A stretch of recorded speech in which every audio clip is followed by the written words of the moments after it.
Thank you for your understanding. We are now at day 45 of our enhanced community quarantine. What started out as a presumed short-term working arrangement has transformed into what we call now our new norm. Work from home was not a very common work setup for most of us. But here we are attending and giving our nth virtual briefing.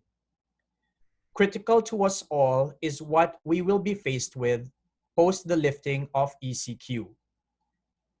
Known to us already is the fact that the global economy has been brought to its knees by the coronavirus, and it has led central banks to formulate drastic measures not even seen during the 2008 global financial crisis to ensure that the economies survive. Where do we go from here? What kind of world will we live in post this virus? These are the type of concerns that we will attempt to give light to during the briefing. With this backdrop, allow me to introduce our CEO, a man who has been through many global financial crises here and abroad, a man not new to steering his banks through tough times, our President and CEO, Eugene Acevedo.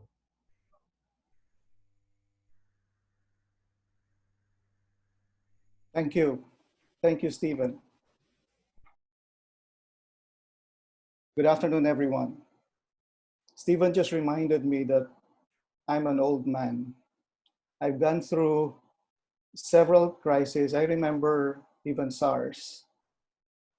But it wasn't really as strong or as destructive as the one that we're seeing now.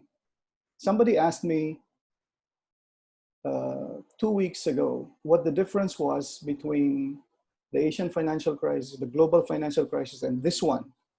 And my answer was, I thought about it for a while, and later I realized my answer was, those two crises in the past were frankly caused by banks. We did things that we shouldn't have done. But this time, finally, I think we can say that we can be part of the solution, and we're trying our best to be part of the solution rather than being part of the problem. It's been tough, really tough. And I know, just like you, I've been trying to read as much as I can about COVID, about work from home, about the digital transformation that's happening. There is no day when we don't get anything from various sources. So then we realize that our customers probably have a lot of questions related to this topic, especially on the economy and on the markets. So I'm happy that we organized this event. We wanted an excuse to see you, to get together with you, because we couldn't do it otherwise. But really, we want this to be a learning opportunity because it's a new world. We need to learn as much as we can, because the last time we had anything like this was, I'm told, was in 1918, which was over 100 years ago. But based on what we know, what we've seen, I'd like to share with you what my learnings have been. The first thing I'd like to share with you is that instead of digitization happening in an accelerated way 3 to 5 years from now, it has actually happened already. We've seen payments move up by digital payments increase by 400 to 600%, depending on the channel used. Right now, if you want to open an account, you can do it remotely. You can do it from the comfort of your homes. You don't need to go to the branch to open an account. Something that wasn't possible last year. Now, at least 4 banks do that. Now, if your kasambahays want to send money to Surigao del Sur, for example, where I come from, they don't have to go outside the house because it's unsafe. They don't have to go to the offices of LBC, Palawan, SUPPLIER, or Bayad Center. They can just go to you, and if you have an RCBC account, there is a function to send cash, and you can help your kasambahays do the remittance right then and there. This service was just invented just in the last 2 weeks. Why? Because people were asking for it. People have realized that fear, being an extremely powerful motivator, is forcing us to change our ways. And the banks had to invent as fast as we could to make sure that we serve your needs. The other thing we saw was that consumption patterns have changed. I just reviewed our numbers for credit cards, and clearly the billings went down by a lot because people can't buy, they, they don't shop anymore. But internet payments have gone up. It could have gone up much, much faster if uh, the so-called non-essential items were allowed. Maybe by May 15, when there's a bit of loosening, we will see a lot of electronic payments and a lot of uh, e-commerce transactions. The third thing, which is related to what I just said, is I know that some of you are in specific industries that won't be doing well over the next, or even currently not doing as well. And even if we open on May 15, there will still be some industries that will not do as well. I will not specify those industries. You know who they are. But the important thing is we are aware that you are going through tough times now, and we went through our executive committee and our board to approve specific packages to assist you. If you think that you'll have cash flow issues over the next 3 months, come to us, let's talk about it. Let's have a frank discussion, and we will have something for you. We will help you out. We understand that the crisis does not make you a bad company. You did well before the crisis hit. When the crisis is over, you'll be fine again with a bit of adjustments. We are going to help you with your financials and with your cash flows. The second thing is, I don't think you can avoid really investing in digital transformation at this point. The world has changed, and it has changed digitally. So maybe the other thing we can help you with is to move some of your processes from manual to digital. For example, instead of issuing checks, you can send payments through PesoNet. We will help you collect the receipts anyway. But we can think about various things we can do together, just so we help you with the times, we help you with your cash flows, and we help you think about transforming your business to make it thrive in the new normal. I wish to end my part of the talk by wishing you good health, but really what I want to wish you is peace of mind. I know it's been stressful nowadays. I hope you can spend time thinking about what to do with your personal investments, what to do with your company. It's a time to think and maybe watch a lot of Netflix on the side, because it has worked for me. It has reduced my stress level, and that's not a joke, it's real. Finally, when the crisis is over, I know I've been going around trying to meet as many of our customers. I'm sorry I had to stop, but when this is over, I'm really looking forward to meeting you face to face. And hopefully by the time, shaking hands won't be a problem. Thank you for joining us, and I hope you will learn new things from the insights of Mike and the rest of my colleagues. Thank you very much.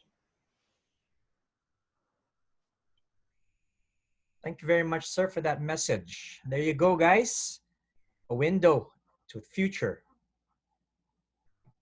To deliver the RCBC economic briefing is a familiar face to most of us. He is the chief economist of RCBC and a frequent resource person at various media companies and TV shows such as ANC, CNN, and Bloomberg. He is a many-time awarded Best Economist and Strategist by award-giving bodies such as The Asset and recognized by the Department of Finance as one of the most accurate economists in the Philippines. Here to give us his macro, policy, and market views, Mr. Mike Ricafort.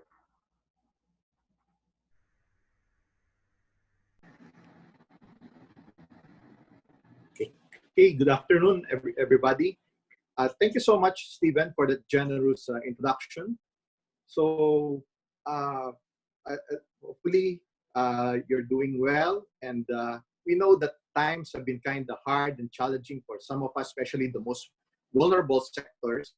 And hopefully, this afternoon will make this as productive as possible.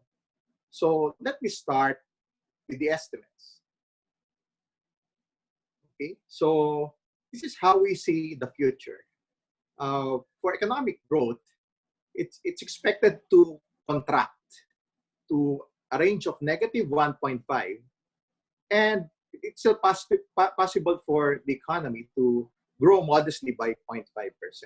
Our regional target is 6.5%. So the lockdowns related to COVID-19 essentially erase all the prospects for gains, because the Philippine economy has been growing at least 6% from 2012 to 2019.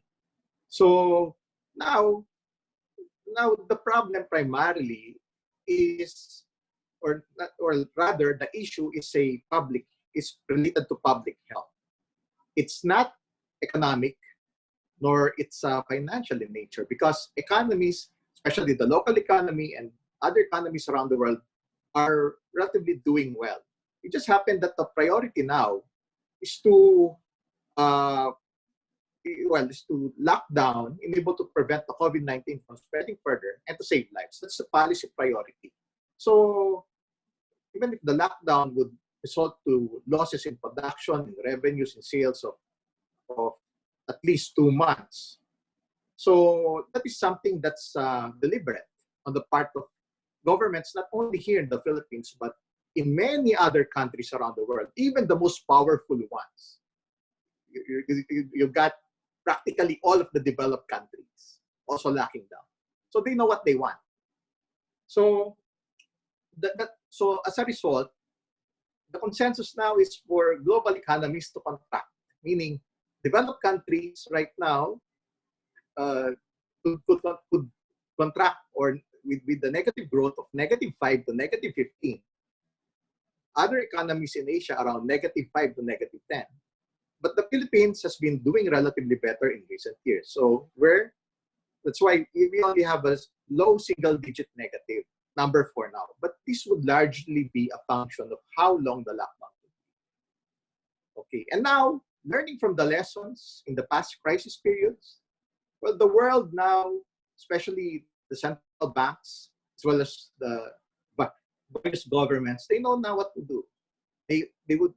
It's something similar to 10 years ago during the global crisis. They came up with, right now, record stimulus measures, unprecedented easing by central banks, cutting interest rates, doing quantitative easing, or infusing even unlimited amounts of money or credit into the financial system, just to make sure that, given the contraction that's already given, the risk of recession would be mitigated or avoided. Now, we go to the other forecasts. Like, the exchange rate would remain relatively stable, and also inflation would remain relatively low, while prices have dramatically declined to the lowest in 20 to 30 years, because no one is driving right now. That's why all prices have gone down. But you cannot drive. So that's the rationale for it. And the lack of storage space as well. There's oversupply as a result. Interest rates would remain relatively low. The central bank rates could still decline. Currently at 2.75, it could still go down by at least 25 basis points. So we get closer to inflation, because interest rates cannot fundamentally go down below inflation. If inflation is about 2%, then that's the floor for interest rates, net of the 20% withholding tax for fixed income investors. And US interest rates would remain zero. Now it's a range of 0 to 0.25. Next slide, please. So the consensus estimates, so we've been monitoring and doing the calculations before the lockdowns, during the lockdown, and even anticipating after the lockdowns. So now the consensus estimate is going to 0% or slight negative, as shown here for 2020. But for next year, on the presumption that there would be a sharp recovery or rebound, but that is premised on the fact that COVID-19 would be effectively contained or controlled by then, especially should there be a cure or a vaccine that may come out. So how do we see the economy? Well, the worst would be the second quarter. It may go down to -3 to -5%, because our average is -1.5 to +0.5. Third quarter, it could be around -1 to -3.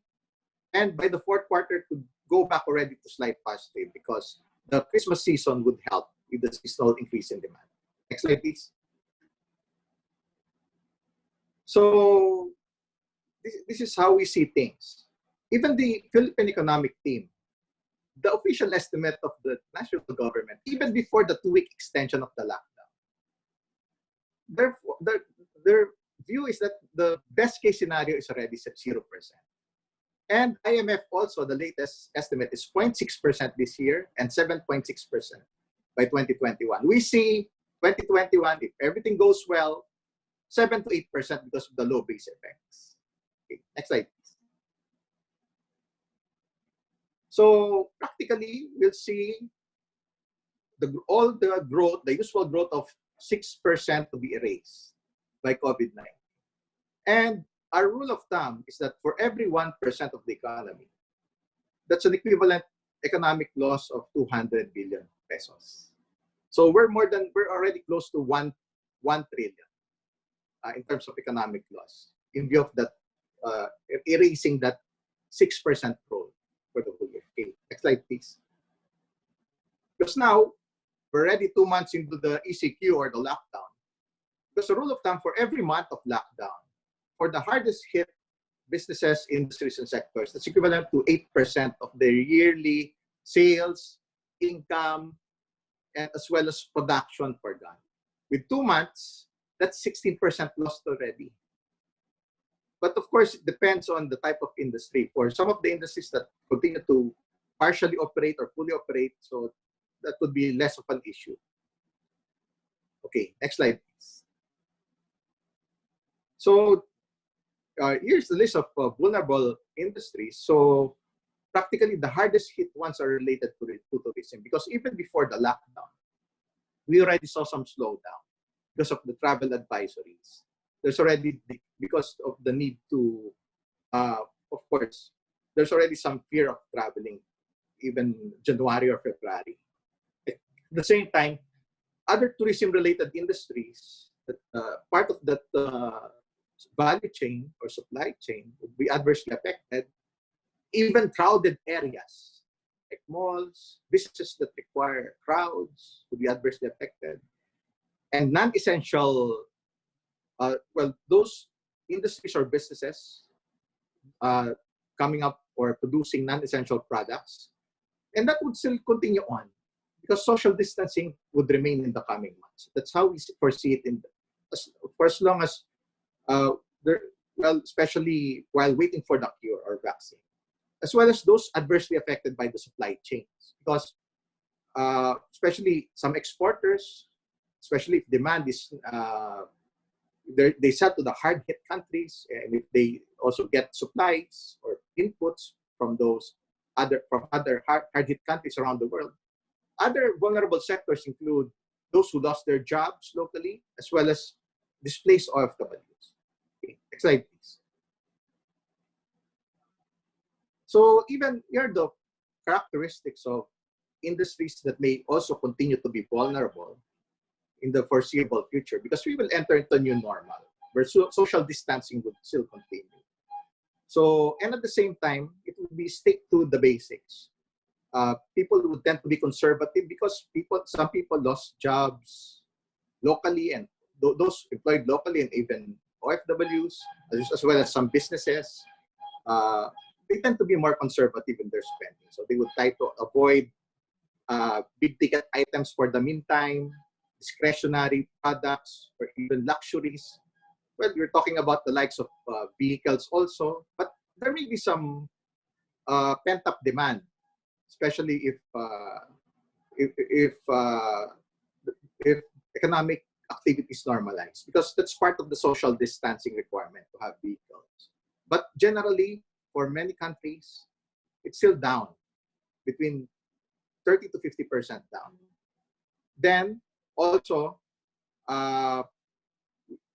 those industries with large fixed costs, because they may be vulnerable with the lower sales, especially if they're not producing, or they only have part operations, especially the highly leveraged ones also. As well as with increased digitalization, there may be shift more on online businesses and transactions. Okay, and as well as the crowded places, as we mentioned.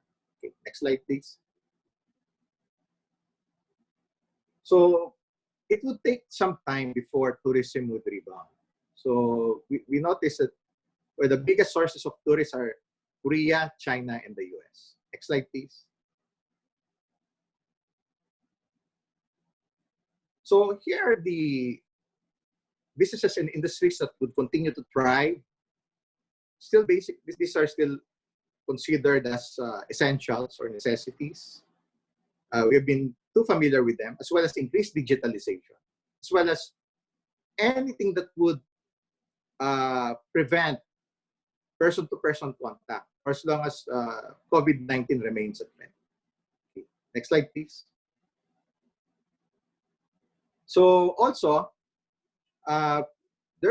we would see a new normal also upon when we see some easing of the lockdowns, as already signaled by the government. Hopefully, it would start after May 15. Many other governments around the world are also planning reopening of their respective economies.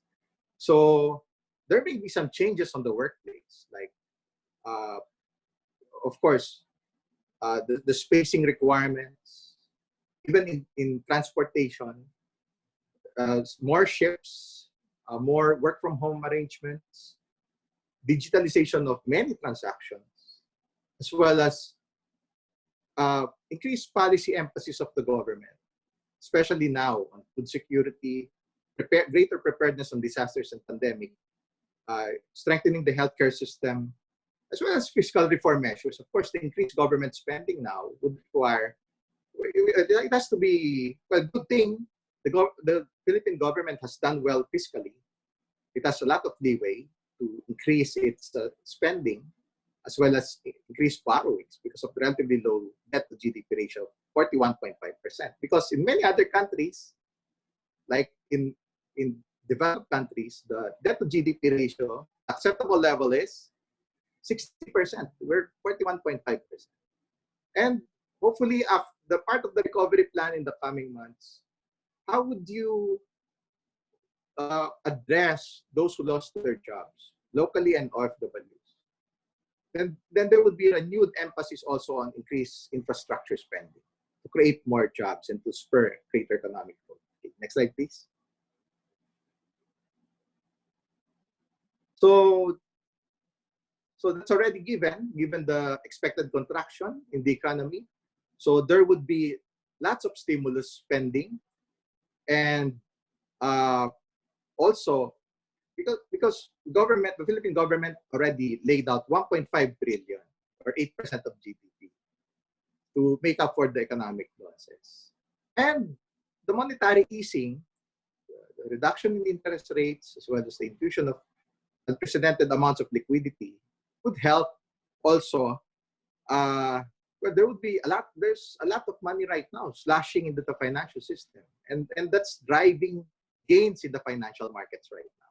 Okay, next slide, please.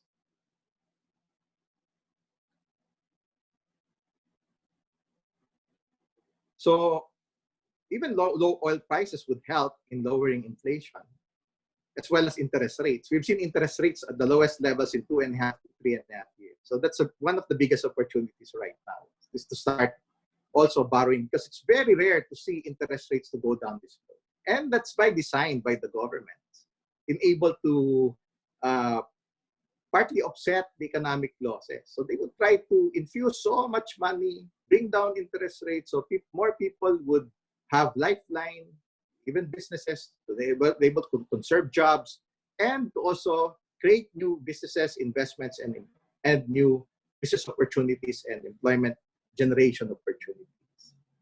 But there may be some adversely affected sectors like oil-producing countries, like those in the Middle East, that host a huge huge numbers of OFWs, as well as some credit events on oil-producing companies worldwide. Okay, next slide, please. So this is oil. And so the collapse is unprecedented, but that's largely due to derivative transactions. Okay, next slide, please. So as mentioned, one of the best times to borrow right now, because this is, especially with those with deeper pockets, this is a very rare chance in our cycle to be more aggressive in borrowing. Even the government already made its own borrowings through the ROP bond market, because yields have been at near record lows. So it's very cheap to borrow right now. Okay, next slide, please. So this is a 3-month money. It already eased also. At the start of the lockdown, it was relatively higher, but because of the BSP cuts also, as well as possible further cuts in local interest rates and RRR cuts, so it has gone down. And it's not only here, but also in the US. The LIBOR rate has already gone down because the Federal Reserve has pledged to infuse unlimited amount of liquidity or credit into the US economy. And many central banks are doing that. Okay, next slide, please. And that's been supporting all the gains. So this is the 5-year money. So now it's the 5-year money is already a little less than 3%. So that's very rare, no? Because there's so much money into money or liquidity into the system, and inflation has been relatively low. Okay, next slide, please. So almost every week we have seen huge declines in interest rates, at least 20 to 30 basis points on the average for the past, every week for the past month. Okay, next slide, please. So inflation would remain relatively low at a little over 2%. So that's why interest rates are close to that. It cannot really go down below that fundamentally. Okay, next slide, please. And this is also the dollar funding for ROPs. This is the ROP 31. So it has become relatively cheap. That's why the government also borrowed and took advantage, because it needs stimulus spending, and it's cheap to do so, and it's kind of quick to get that funding and deploy right away. Okay, next slide, please. Okay, next slide, please. Because US interest rates are almost zero. That's why borrowing costs have been, well, it reached a loss of 0.31. Now it's at 0.6%. These are unprecedented low levels. So even in the dollar funding, it's cheap. Okay, next slide, please. Even the 3-month LIBOR, it's already at 0.80 levels. Okay, for dollar funding. Okay, next slide, please. So maybe we go to the recap.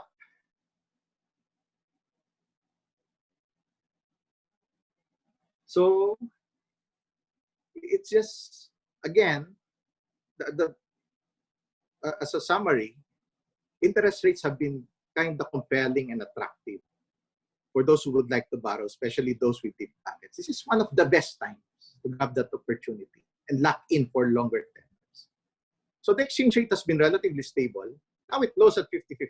That's among the strongest in 2 years, and doing relatively better compared to the other Asian currencies, because our interest rates are, well, at 3% levels for most tenors. That's still relatively high.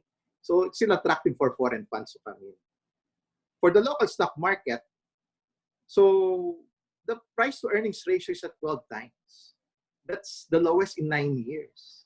So it's relatively cheap in terms of valuation. But we have to take note that because of the lockdowns, uh, the fair valuation is that you must consider a decline of 10% from last year's level. So from last year's 7.8, so therefore we're looking at 6.5 to 7. It's a fair valuation for now until things get better. And finally, also, because of the huge stimulus measures, that would be the primary driver. Unlimited amounts of money being infused by central banks. So that would drive the gains in our markets, both in interest rate markets, the exchange rate market, as well as in the stock market. There's so much money slashing around and would find their way. Some of them going to loans, but some of them would be invested in the financial markets. And we have seen that already, learning from the lessons also in the past cycles. And with that, I would like to conclude my presentation and turn over to Stephen. Thank you so much. Oh, thank you very much, Mike, for that very enlightening presentation. To our participants, we would like to give you this opportunity to jot down in the Q&A box your questions. So while you're doing that and while we prepare to put them all together, I'd like to turn over to Nathan Chinquanco, our office mate from the GTB group, who will be presenting to you a short brief. Nathan?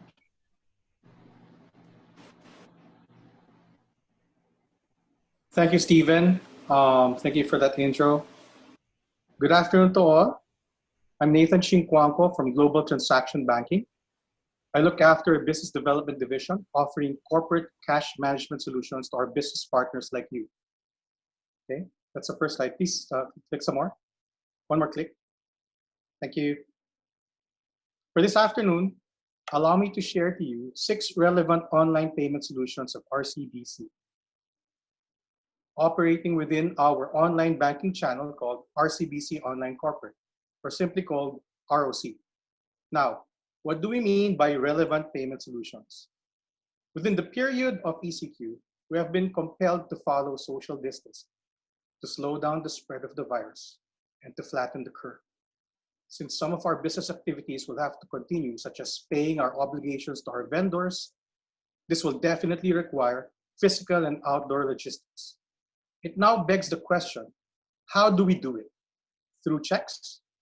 Certainly. Nothing wrong in paying by checks. But nowadays, preparation of checks require printing, having it physically signed, and eventually handing the check to your vendor. And this is considered as a big logistic challenge to hurdle at this time. We believe by going online, we can achieve the same results within the confines and safety of our homes or business place.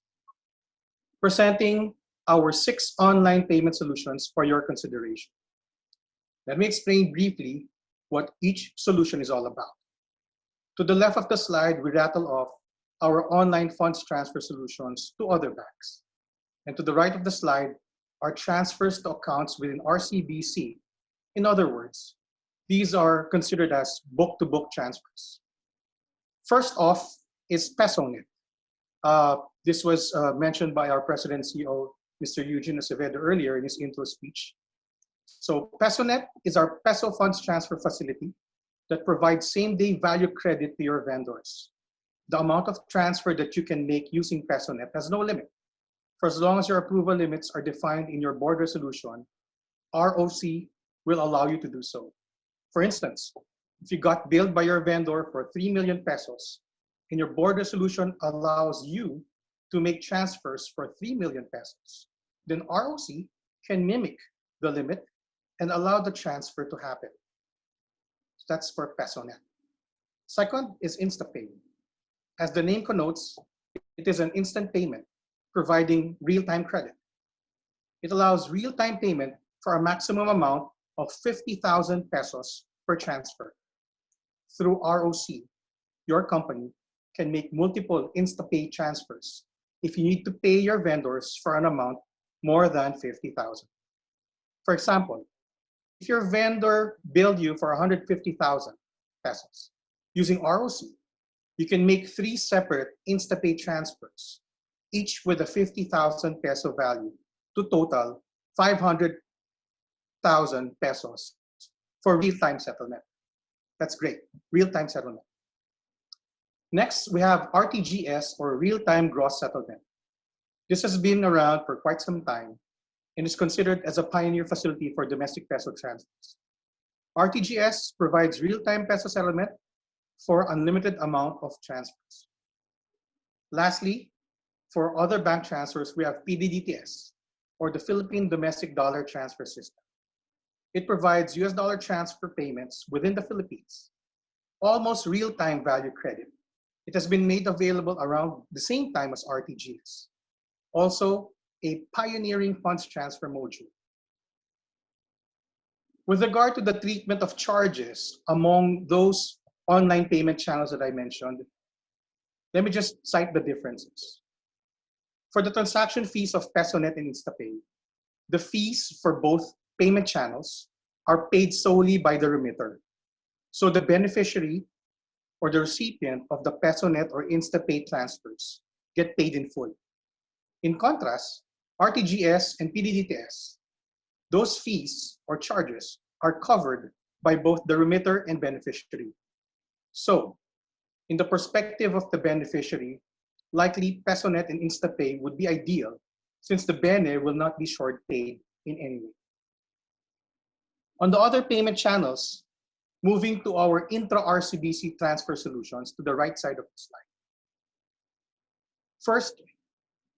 First off is bulk payment, meaning through ROC, your account can be debited singly for credit to several of your different vendors' RCBC accounts. And this is made possible by creating a predetermined supplier list for your recurring or scheduled payments. Another way of paying is through ad hoc means. Let's say, for example, if you have on-the-spot payment or unscheduled or urgent payments to be made to your vendors, you can do data entry for single transactions, and this can be effected easily through ROC. Note that both this intra-RCBC account transfers are executed on real-time credit basis. So since it's book-to-book transfer, it's real-time. Okay. Next slide, please. More. On this slide, we'd like to point out this very interesting point that we will be making as part of our presentation. After presenting our online payment solutions, we're happy to share the releaser function that is unique RCBCs and available across all our funds transfer channels. The releaser function is our system's ability to suppress the debit and credit entries from taking place, even after the online approval has been made. It will remain unposted and will only be released after your vendors present or submit their official receipt to your office. How is this made possible? Right after online approval is made, an online or automatic email is sent to your vendor advising them that your company has a pending payment and that your vendor must submit their official receipt to claim payment. To collect the payment, your vendor will have to submit the OR to your company's designated releaser. Now, your designated releaser could be your cashier who normally receives the OR. So upon presentation of the OR, the releaser will log into ROC and release the credit to your vendor's account. After that, the releaser could issue a credit advice to your vendor to signify that payment has been made. Now to wrap up, we'd just like to leave you with the benefits of the releaser function. Again, this is unique to RCBC. Number one, it provides email notification to your vendors of payments to be claimed. This way, you're able to reduce incoming calls from vendors asking for payment availability. Number two, since payments are withheld, your company gets to enjoy the float of funds for as long as the vendor has not submitted their official receipt. And third, it provides you with an immediate solution for official receipt management. Compared to other banks without releaser function, Funds transfers are credited real-time to your vendor's accounts, minus the submission of an OR. So the struggle to collect the OR becomes a challenge down the line. In closing, please approach your relationship manager if you consider enrolling in any of our online payment channels, so your company can experience its efficiency and safety as we strive to victoriously come out of this unprecedented situation. So that's it for GTB. And thank you very much for your time, and thank you for having me.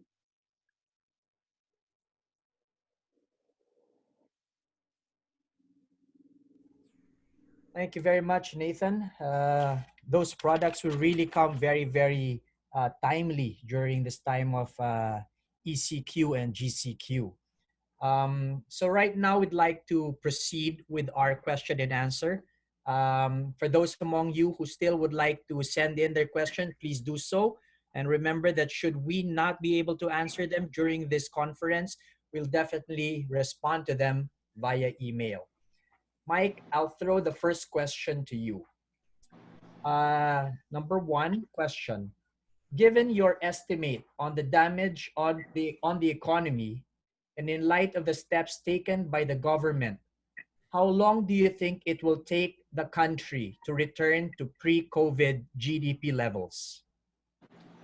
Well, Stephen, it would be a function of how effective would be would the COVID-19 be contained and also curbed, because well, that's most important to enable for business to gradually normalize.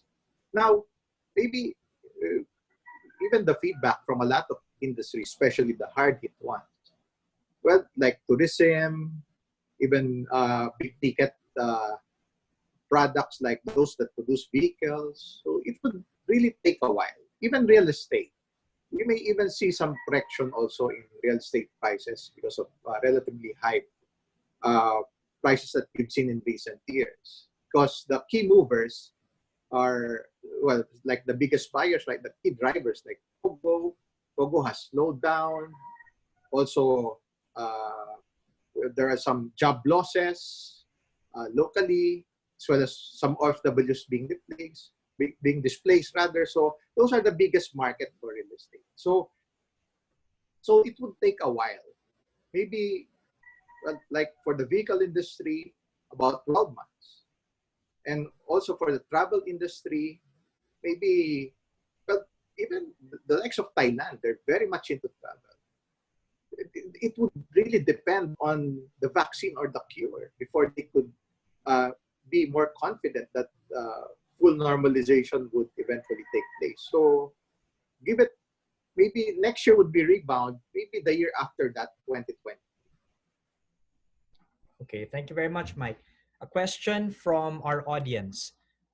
How can the Philippines contain the recessionary impact of the virus? I guess it's assuming already that we are already headed to recession, or we're practically there. So I guess the question will be, how can we contain it? Well, the government has already used up as much as possible the tools available. We have the stimulus measures that's already totaling $1.5 trillion, or at least 8% of GDP, but some of which would take effect after COVID-19, especially some assistance to, say, MSMEs in the form of credit guarantees. But there are more outright financial assistance granted to the most vulnerable sectors, like the Social Amelioration Program. That's why the government is, well, it's kind of, well, the available cash position as signaled last Friday was a little over 40 billion. That's why it raised money right away to the ROP market. It raised 2.35 billion. That's more than 100 billion. Enabled to, given the exigency, the need to deploy this. No? So that would effectively address those who need it most, the most vulnerable sectors, those who lost their jobs, their livelihoods, both in the formal and the informal sectors. And also, other than the stimulus measures, goes hand in hand also with monetary policy measures on the part of the BSP. It has cut interest rates already dramatically. Now at 2.75, that's a record low level. Uh, it, it, it, it, it was already cut by 125 basis points since the start of the year. Also, reserve requirements cut by 200 basis points. Since last year, it was already cut by 600 basis points, and it could still be cut by another 200 basis points that would infuse 200 billion.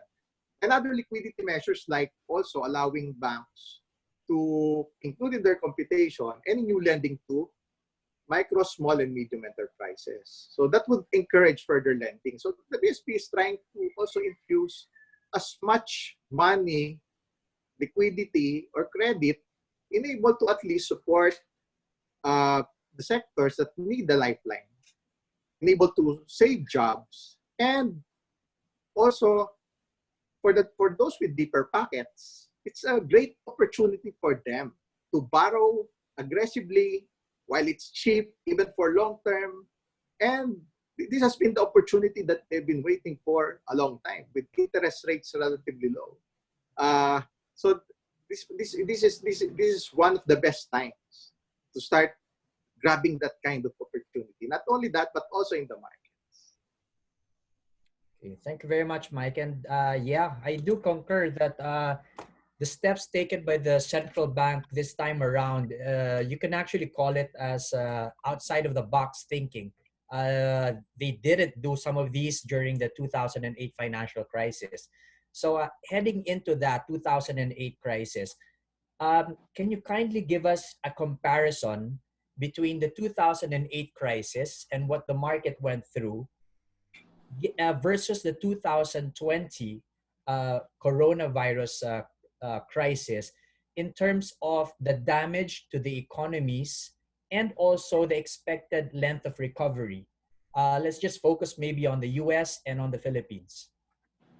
Well, admittedly, the extent of the contraction in the global economy, especially in the US and in other developed countries, these are the deepest, or considered the deepest declines since the Great Depression of the 1930s. But the only difference now, it is done by design or by choice, because the policy priority is to save lives more than anything else. Economies are strong. They can afford to forego 2 months or so worth of production, sales, and income just to save lives. But of course, at some point, it's a delicate balance also that saving lives would also entail having sustainable livelihood. So at some point, there may be a need to calibrate this lockdowns and eventually restart the economy. So, but in a very prudent manner. So that's the only difference now. It's primarily a health issue now.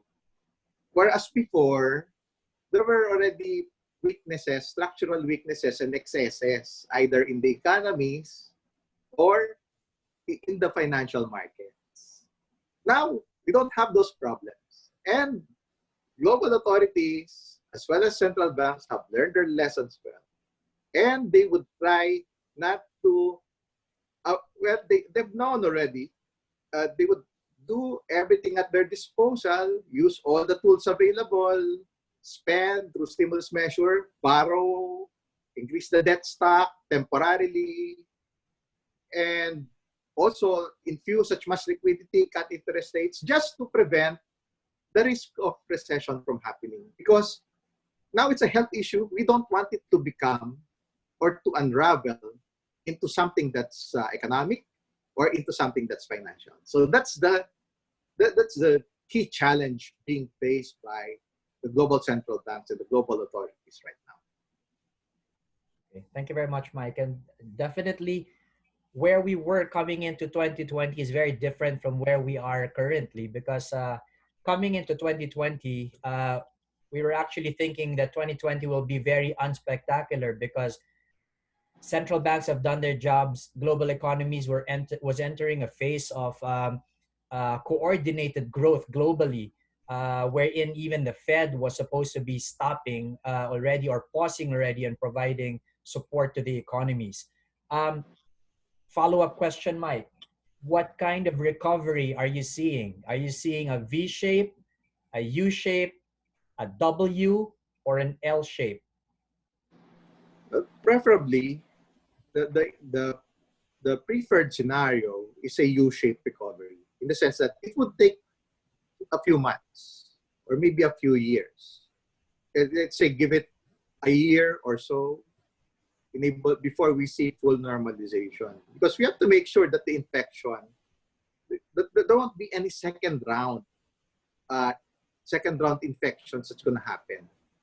We have seen already the likes of China. They have already contained the infection for now. Even in Wuhan, they already discharged practically all their COVID patients in their hospital.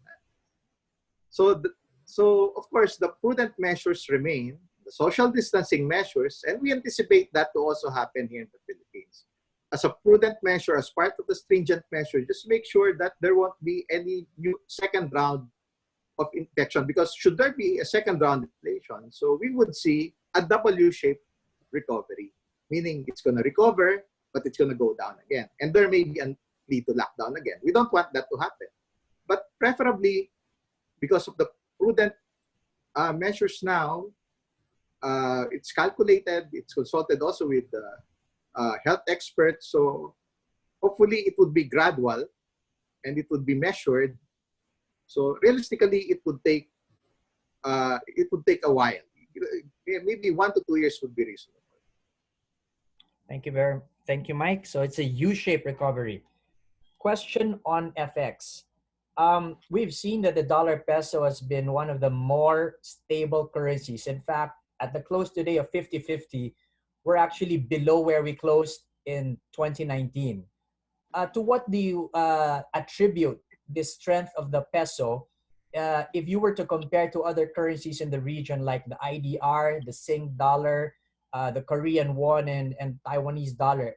I believe we're the only currency in Asia that's actually exhibiting this kind of behavior.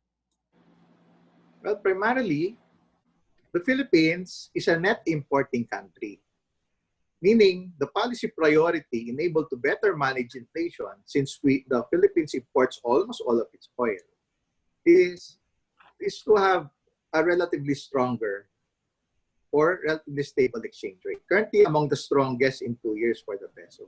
It has defied the weakness in other ASEAN and Asian currencies, because other Asian economies, like our ASEAN neighbors, they're very much dependent on exports, on tourism, on other dollar revenues that they earn from overseas or from foreigners as well. So it is in their best interest in these other ASEAN countries to have a weaker currency as a matter of policy, enabled to make their exports more price competitive, make their tourism more competitive, and enable to spur greater economic growth. And secondly, Philippine interest rates, well, in view of we're benefiting from the sharp decline in oil prices. Never have we seen oil prices at the lowest levels since about 1986, close to $10 per barrel. Well, we have yet to see also huge rollbacks, no? Until we see that, well, there's a chance for inflation to go down further, and that's one of the reasons that's also supporting the peso exchange rate, as well as we have our interest rates, our bond yields are relatively higher, mostly at 3% levels. If you compare it with other Asian countries, they're close to zero or even negative for the likes of Japan.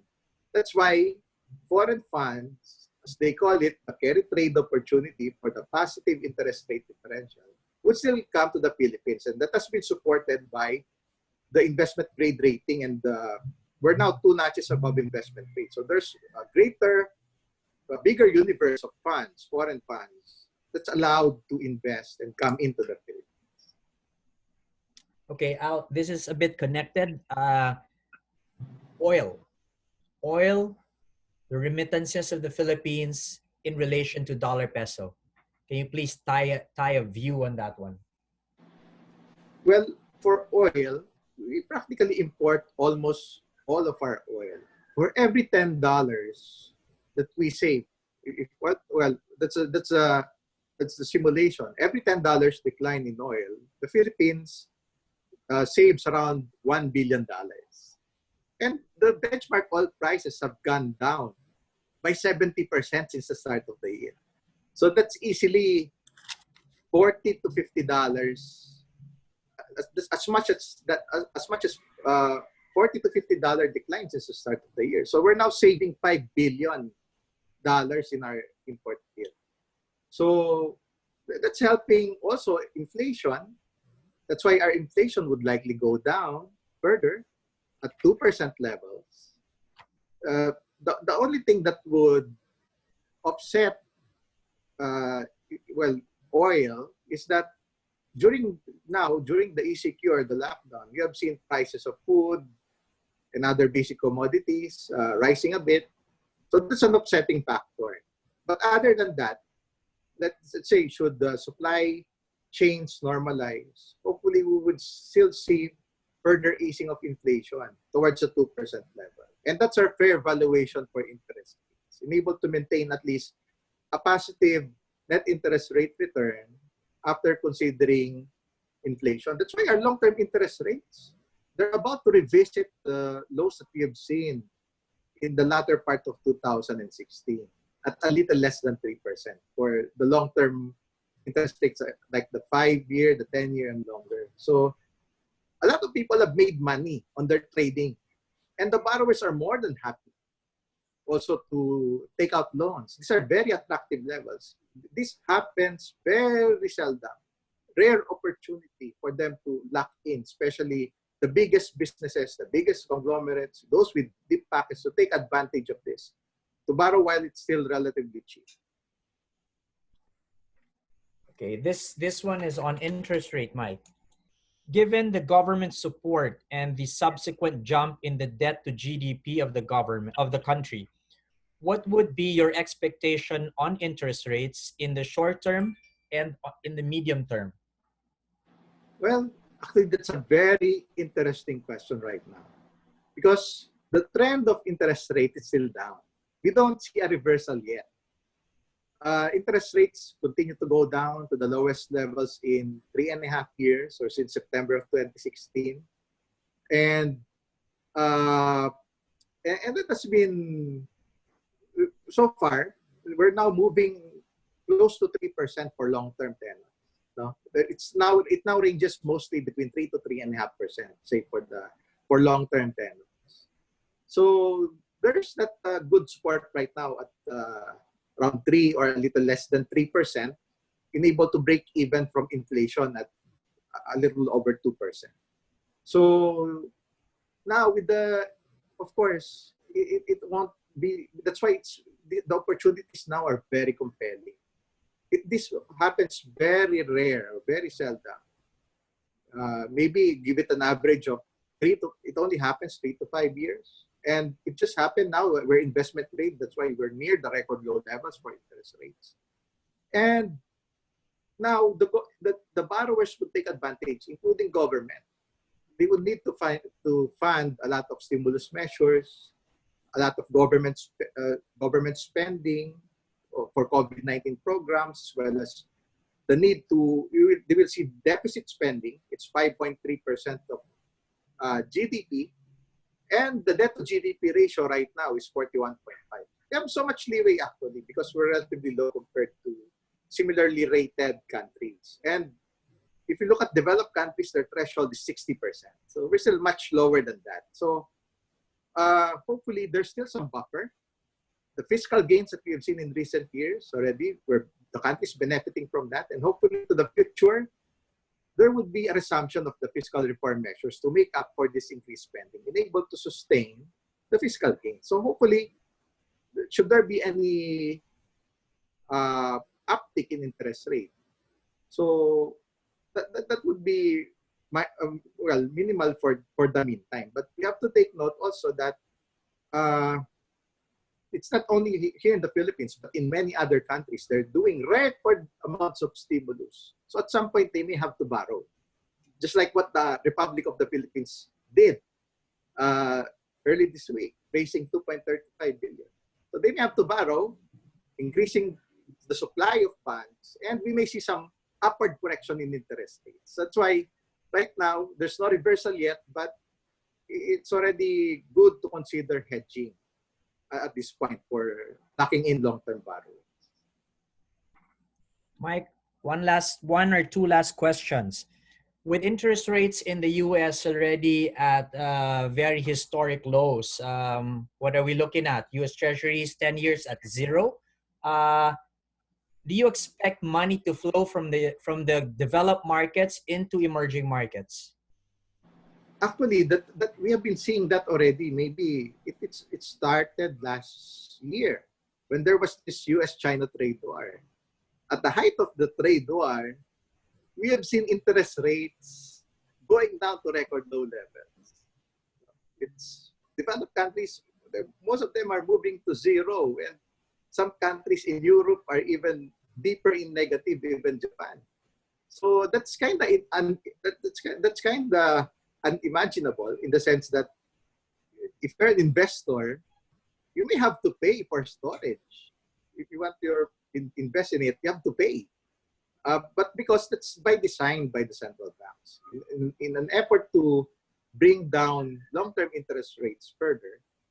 So their penultimate objective is to encourage both businesses and households to take out loans, even to the extent that they're even being paid to do so, literally. Because as they do quantitative easing or bond purchases, that has effectively brought down bond yields to zero or negative. And it's artificial because central banks are doing that deliberately. But if you leave that to market forces, the reckoning point is inflation. Just like here in the Philippines, as a matter of prudence, if inflation is about 2, that would be the floor for interest rates. But for the US, maybe there's a chance for it to move even closer to zero. We already saw 0.31, record low. It's almost zero. That's why there would be more money from developed countries that would move to emerging markets in search for higher returns, like here in the Philippines. That's one of the reasons why we have seen sustained gains in the peso, primarily because of the positive interest rate differentials that foreigners gain with the positive carry opportunities. Well, that's true. In the last ROP issuance, where they issued 10 and 25 years, I believe that the bid size was 5 times oversubscribed. Mike, one more question on real estate. We know that in the past, remittances sent translated to real estate purchases. BPO translated to strong demand for commercial space and office space. What's your thoughts on the real estate market? Well, now, big ticket items like real estate, similar to that is vehicles and other luxuries. They may have to take a back seat in terms of priority spending by households, by consumers, because there are many people who lost their livelihood, their jobs, their incomes during this lockdown period. So they're focusing, right? Of course, you need to have a strong confidence on their part before they take out loans and borrow to purchase or finance these big ticket items like real estate. With a lot of we have seen a number of we have a number of OFWs that were displaced, and OFWs are the biggest market for real estate. So that could adversely affect the market for real estate for now, as well as some slowdown in Pogo also, because we have seen travel restrictions. Well, I still initially had one more question, but I think Mike's getting tired already. So, ladies and gentlemen,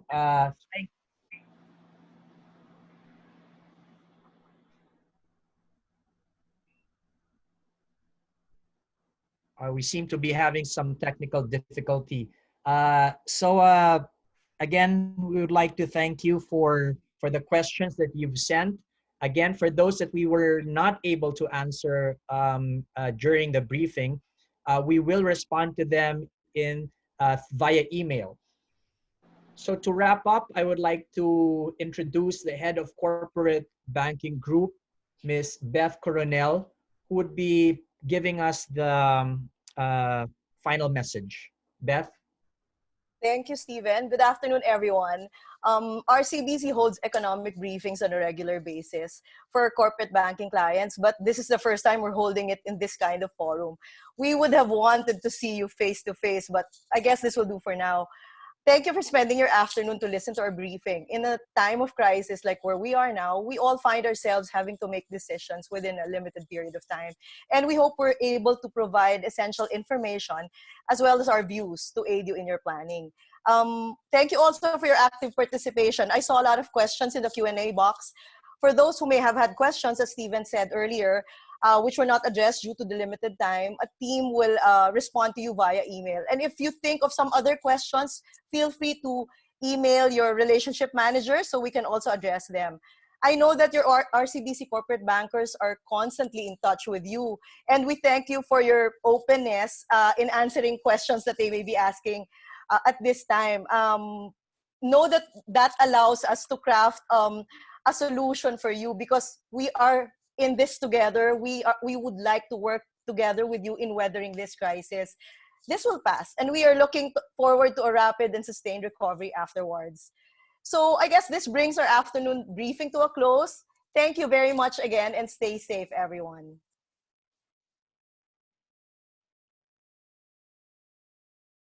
And with that, thank you. It's a wrap.